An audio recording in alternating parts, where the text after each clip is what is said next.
الله شاهد علي.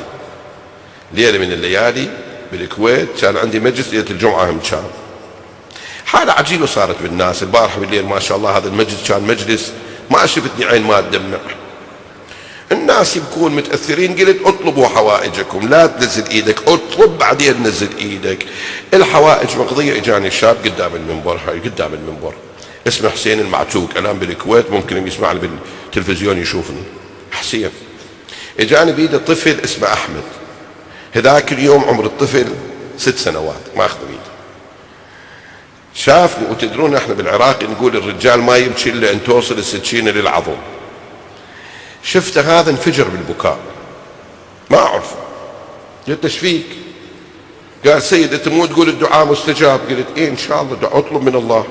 قال يعني اي شيء نطلب؟ قلت اي شيء تطلب اكثر. قام يبكي وقام يرجف. قال سيد هذا ابني احمد، قدام الولد ده يقول، قال هذا ابني احمد بيه سرطان الدم، والاطباء قايلين هذا خلاص بعد 3 أشهر هذا يعيش ويموت. سيد اني كل يوم دا اموت، اشوف الوليدي واموت، اني بهالشكل. قلت له ما يموت. قال شنو ما يموت؟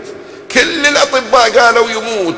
قلت له العمر بيد الله، الحياة والموت بيد الله، اذا الله يريد ابنك ما قال لي شو اسوي؟ قلت له روح اذبح لك كم ذبيحه، وزع اللحم على الفقراء. وهذا كان حديث الكساء اللي الباكر بالليل ان شاء الله اذا الله انطاني عمر راح اقرا لكم حديث الكساء. قلت من هذا القندم شويه نطيه مع تربه الحسين، مو تربه الصلاه، هاي تربه الشفاء. الله اكبر.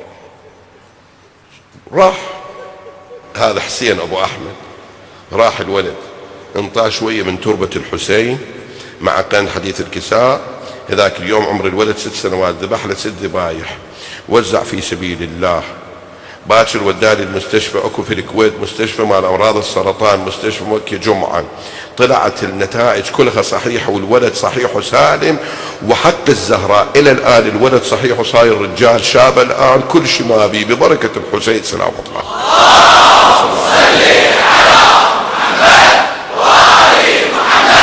لا تقول لي ما اكو طريق مسدود، ما اكو طريق مسدود عند الله. لا لا لا، لا يغلق باب